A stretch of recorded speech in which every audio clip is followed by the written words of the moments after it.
Hinay pa rin ng nalalapit na traslasyon, may pakiusap ang Quiapo Church sa mga mangangampanya sa gitna ng pista ng Jesus Nazareno. Live mula sa Plaza Miranda sa Quiapo, Maynila, nasa frontline balitang yan si Gio Robles. Gio, anong panawagan ng simbahan? Jiggy, bawal ang epal at pamumulitika sa pista ng Jesus Nazareno.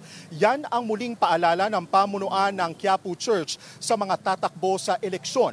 Huwag raw samantalahin at gamitin ang personal na interes sa sagrado at espiritual na kapistahan. Ibigay na lang sa mga deboto ang araw na ito. Huwag silang gumawa ng anumang gawain na konektado sa eleksyon. Respeto sa mga deboto, sumentro ang paalala ni Father Robert Arellano, ang tagapagsalita ng simbahan ng Quiapo sa mga mangangampanya sa pista ng Jesus Nazareno. Sa palibot nga ng Quiapo, mangilan-ngilang mukha ng mga politiko at party-list groups ang nagkalat. Kaya hindi maalis sa pamunuan ng Quiapo Church na mangambang mahaluan ng pamumulitika ang kapistahan. Ayon kay Arellano, bawal ang pagpapakain, pamimigay ng flyers, lalo na ang pagkabit ng mga tarpulin sa paligid ng simbahan ng mga kakandidato sa Mayo. Kinumpirma naman sa News 5 ni Arellano ang ilang pagbabago sa mismong traslasyon sa Huwebes. Anya, pagbabawalang tumawid ang mga deboto sa Ayala Bridge kung saan daraan ang andas. Hihintayin daw muna na makalampas ang imahen ng poong Jesus Nazareno bago buksan ang tulay sa mga deboto. Ayon kay Arellano, unang beses itong gagawin. Depende na nga rin yan sa bugso ng tao. Pero kung ang napagplanuhan nga po natin ay kailangang klarado, dapat ipatupad po ito at naniniwala naman nating makakayanan natin ito.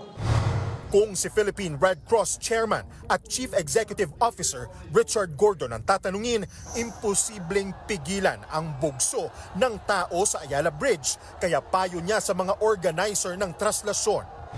I'm just doing them a little favor by disseminating it early para people will stop there. So, dapat malayo pa sinasabihan na huwag kayong tatawid. Isa ang PRC sa mga nakaantabay sa nalalapit na traslasyon gaya sa paghahanda sa worst case scenario. Kanina, ipinakita ng Emergency Response Unit ng PRC ang kanilang kahandaan sakaling may banta ng pagsabog o hazardous gases. Isang special hazmat suit at may suot na oxygen ang rescuer. Sa loob nito ang kanilang idinemo na sumaklolo sa kunwari biktima.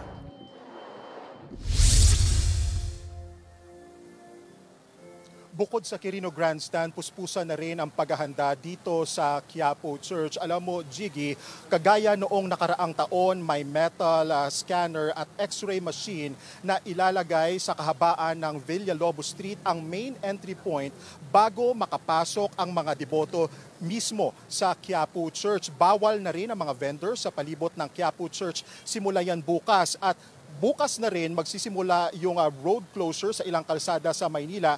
9 p.m. yan ng gabi hanggang sa araw mismo ng traslasyon, January 9. Jiggy. Maraming salamat, Gio Robles. Mga kapatid, Jiggy Manikad po, iba na ang may alam at may pakialam sa panahon ngayon. Para sa konkreto, kumpleto at komprehensibong balitaan sa Frontline, mag-follow at mag-subscribe sa social media pages ng News 5.